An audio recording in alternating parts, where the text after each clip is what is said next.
Okay, so hope you can hear me. Welcome to our office in Paris. I'm once again Stan Larocque, the Lynx CEO, and giving you an update right from where it happens. So please message me in the chat if you have problem hearing me or if the feed is being cut off. We're doing this live session once again so I can share the progress and the updates that happened during the last month or a bit more now. So there are many things to share. I think the most two important ones are manufacturing and the events that we're going to attend and where you can meet us and all that. One small detail, I'm having a cool shirt here. If you order a t-shirt on our Kickstarter, you're going to receive one soon, but not that one, not that kind of, the one we ship to our Kickstarter backers is better. This is just a t-shirt for the team, but you're going to receive that very soon. I think I'm going to start with the manufacturing here.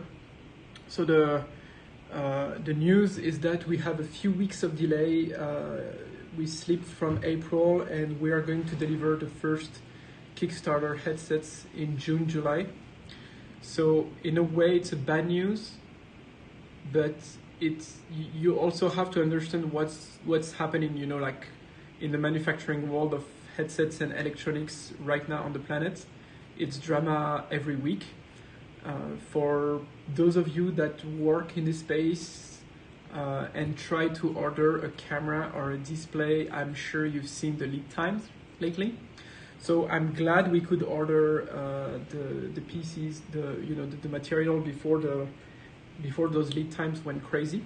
So for example, I brought some of the stuff here, but this is actually what you need, you know, to manufacture a headset. Those are the cameras for hand tracking. Those are the camera modules that are those are used for hand tracking. We have some displays, some lenses as well, and we have enough to build all of the Kickstarter units plus a few hundred devices for partners and also people that order the device through other means. So we have just enough material to build the Kickstarter units. But we have an issue right now on the supply chain because the hand tracking camera module is if we need to pass another order for like the mass production volume that we're doing for a bit later this year for the everyone who wants to buy a headset, I thought we would be ready for July, August, but it's going to slip to September, October because we have to find a replacement for this module because the camera supplier didn't tell us in advance, neither us or our partners working on that module, so linked to hand tracking, that they were stopping the manufacturing of this module for now. So we have to find a replacement so we can build the first Kickstarter units. They're going to be shipped between June and July. But after that, we have this thing where we have to change the sensor itself, like the full camera module. The good thing is that the candidate module we have for that change is smaller. So it's easier to integrate when the new thing is smaller than when it's compared to a bigger sensor where you have to retrofit everything. Whether when it's smaller, you just had some more material around that and more plastic and more metal, and that's it. But yeah, we the supply chain right now it's a complete mess. But that's just one example. But we have other sensors on the device that are subject to huge lead time. Not the XR2, but displays and stuff like that. So half of my time is now yelling at people to deliver the parts. And even in the automotive world and smartphone world, they have these issues as well. So we are dealing with that.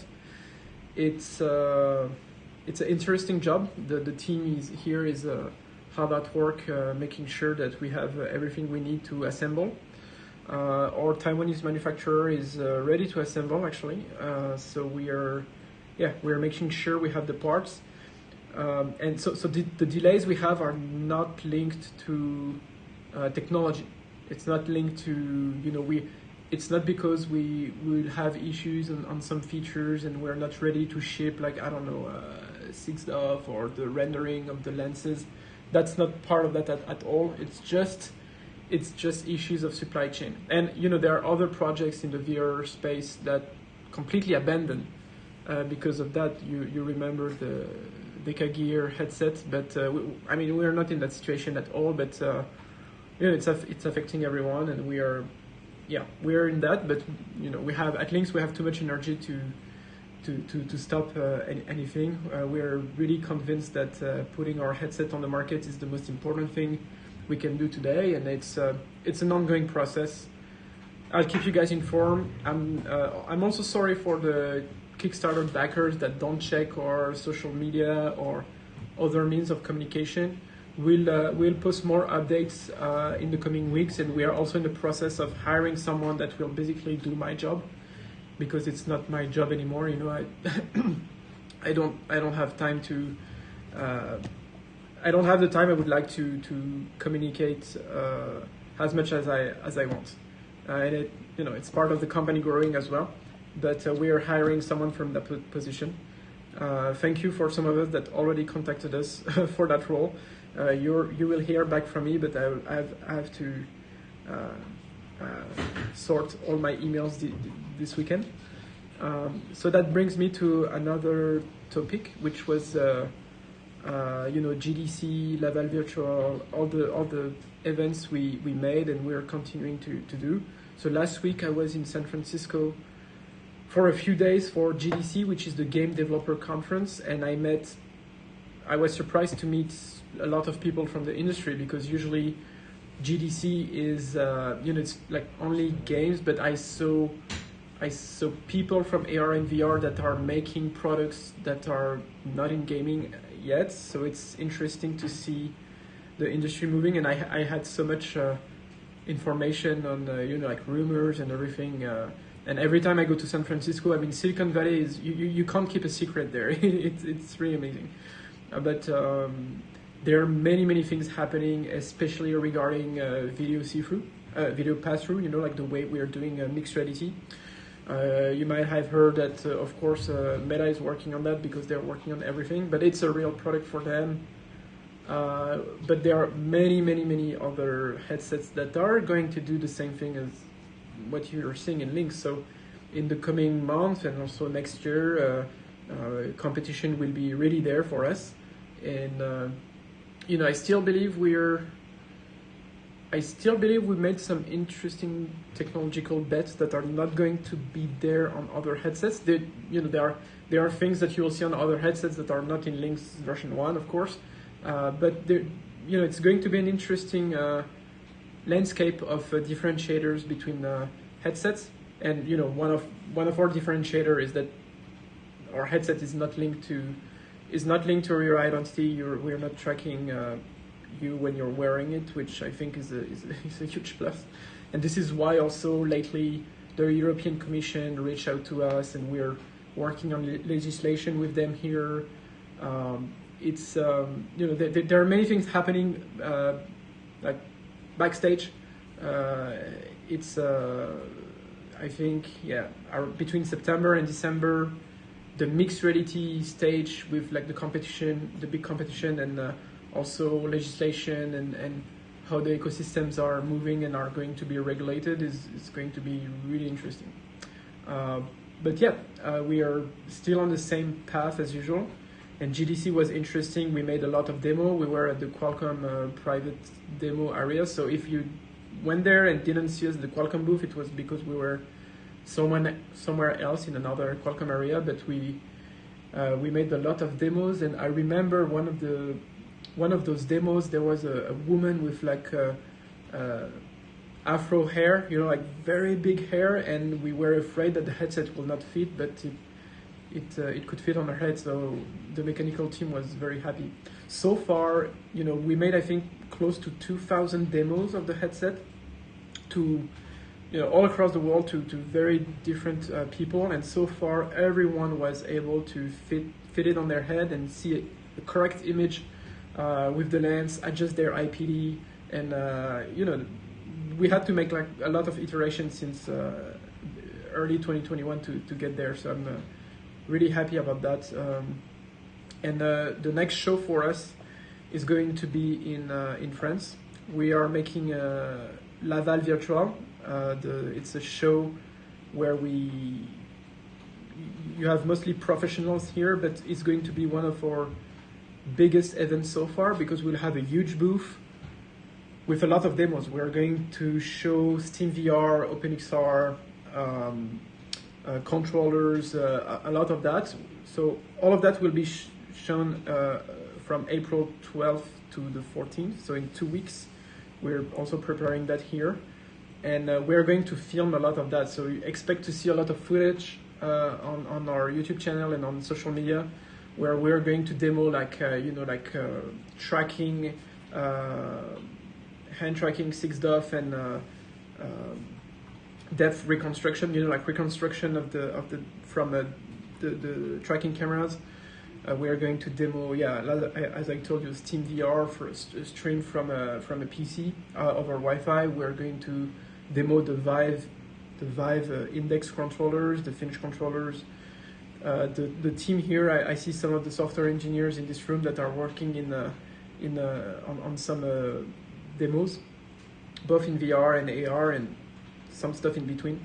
So we are working hard on that as well. So that's basically where we are. I didn't mean to do a long video today because you just need to remember the important stuff, but remember that there is a lot happening behind the scenes,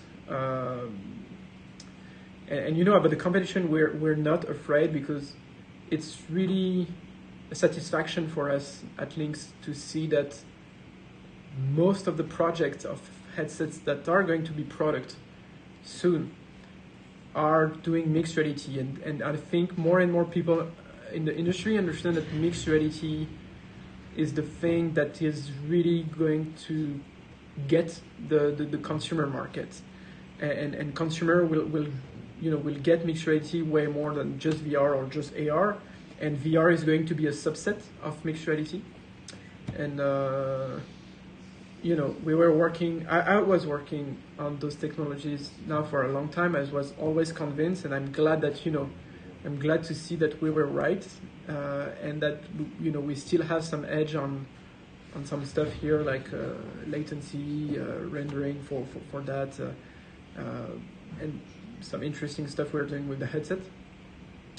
So I'm not afraid. I'm on the contrary, on the opposite, I'm mostly happy about seeing the adoption of this technology to enable augmented reality and mixed reality for the consumer, for very, very big volumes.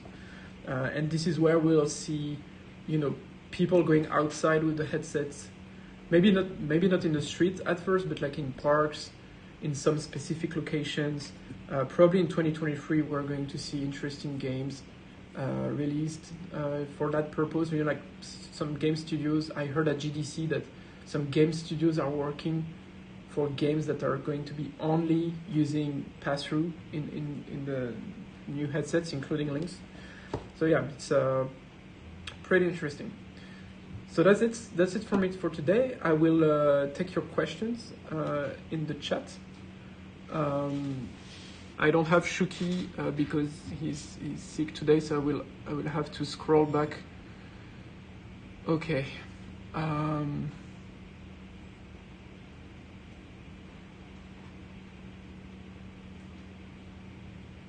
right. So feel free to ask your question in the chat. Can we hear about any application that will be available at launch? So not really. You just have to, there are so many developers that are going to port their app on the Linx platform, but since we haven't released the SDK yet, and we're still working on, how to license everything while making it as open as possible, we are still figuring this out.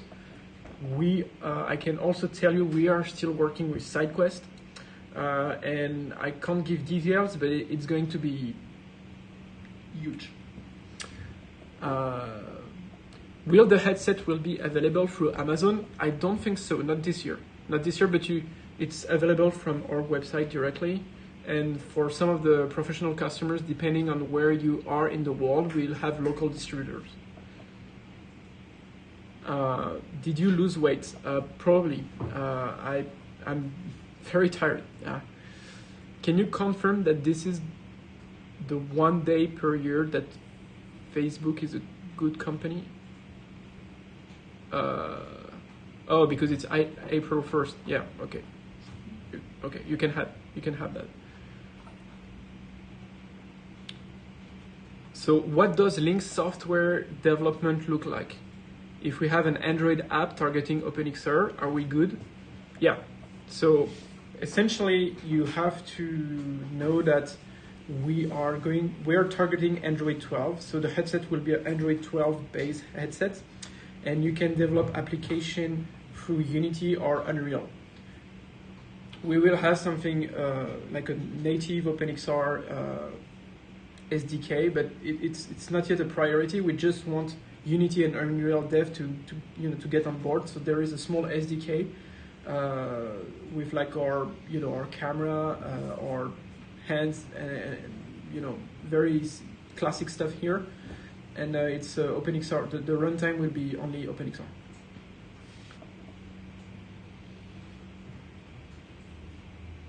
In the case we want to use Microsoft Azure Anchors to make robust spatial anchoring, will this feature be available on Linx R1? I think we'll be compliant. I'm pretty sure we'll be compliant, but we also have anchors included in the Linx SDK with our services that are going to take care of that in the future.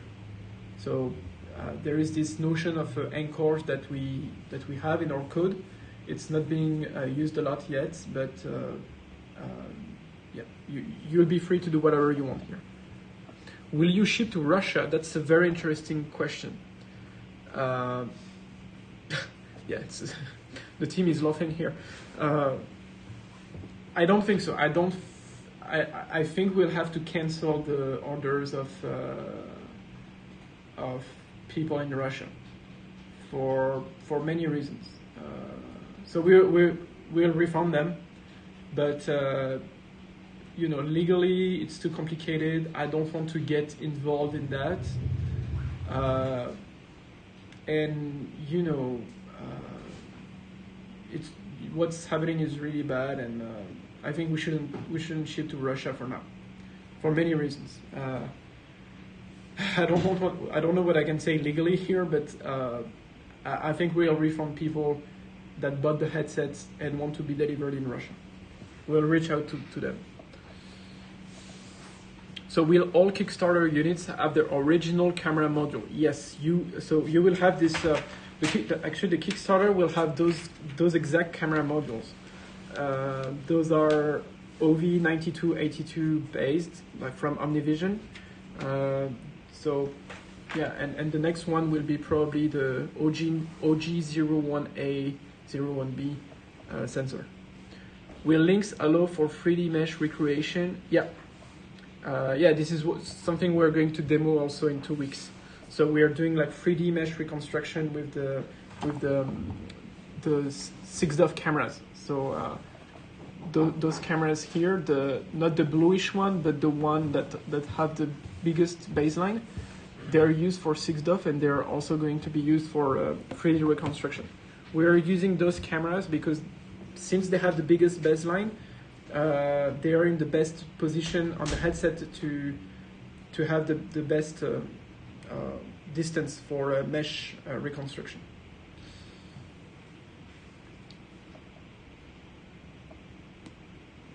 MasterCard and Visa don't work anymore in Russia. How can you refund people there? We'll just ask for their bank details, and or hopefully if even the bank transfer don't work, I'm not sure. We'll just wait for the war to be over if this thing doesn't turn into World War III, which is I think already the case. But Have you talked with the VR chat people? I don't. No, I don't. We are not in contact with VR chat. If you have any contact with VR chat, we will gladly talk to them.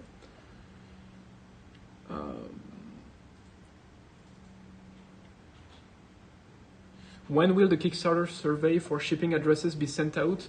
Probably. So we will send a survey to get your address and details by the end of this month, by using the emails you provided on Kickstarter. All right. Are the new smaller cameras going to make a difference in performance? So the question is regarding the camera modules we might have to swap in the headsets. They are. I don't think so. Based on the tests and what I heard, they're not going to make a difference in performance, and if they do, it will be only in the right direction. So the sensor is smaller, it has a bigger, it's a newer sensor. So it's pixels are smaller, they're supposed to be better quantum efficiency. It should be better and consume maybe a bit less power, but nothing you would. I don't expect people to feel a difference either in battery life or performance of hand tracking.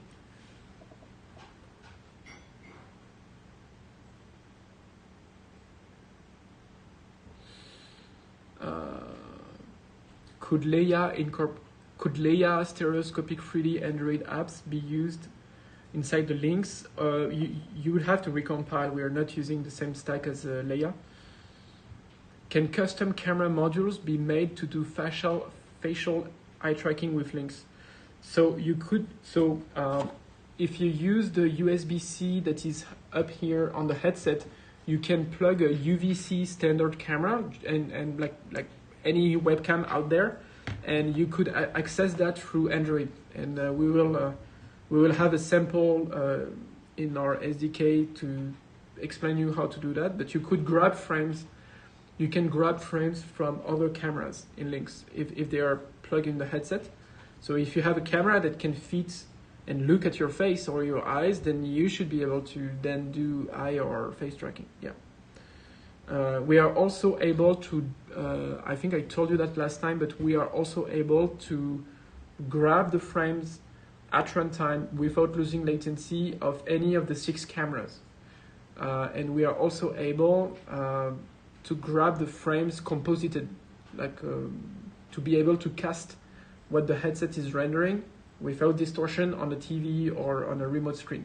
And the software engineer that developed that just made this gesture to me, like, yeah, exactly. Thank you, Cedric. Will the controllers have shoestring strap? No, they're not in the design.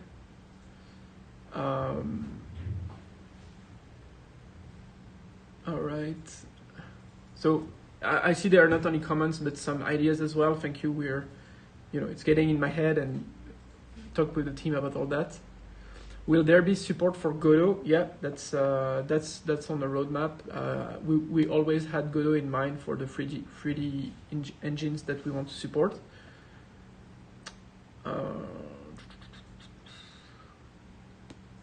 Are the displays HDR? They are not. So the displays we have, they are here. I have some of them here. The displays we have. So I can show you one with my dirty hands. The display we use in Linx are octagonal LCD panels. You see they're standard lower response time LCD, and the frame is octagonal.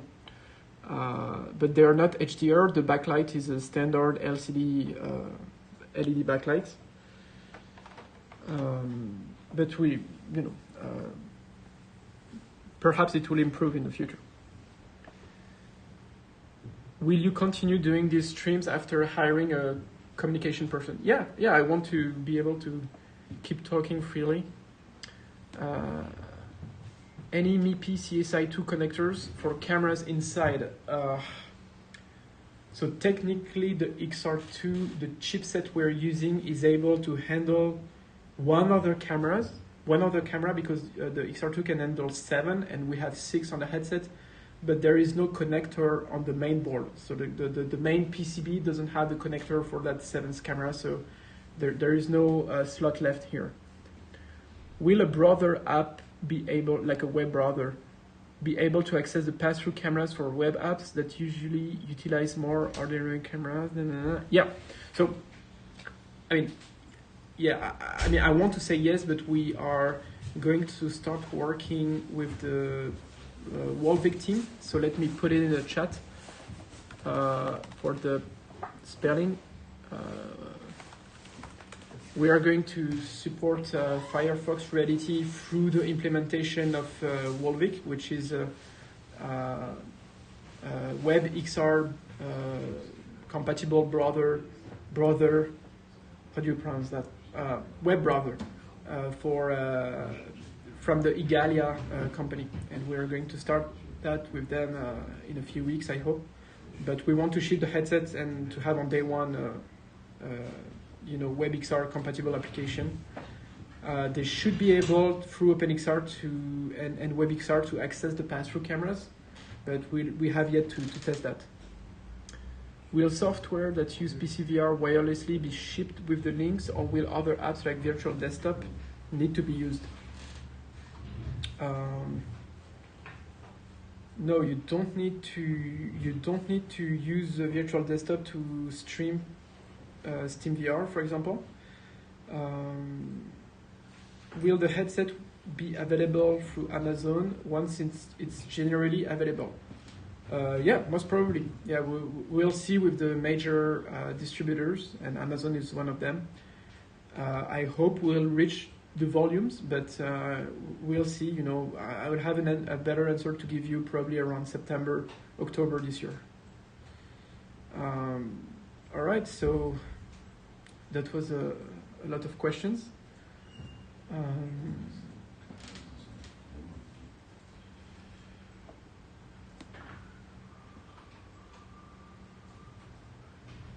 What's the rate of hand tracking? So the hand tracking, I think you're asking about the frame rate. It's 60 frames per second.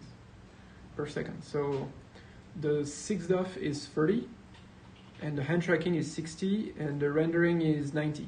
And the pass-through cameras are 90 as well, and they're synced with the display and using a specific pipeline.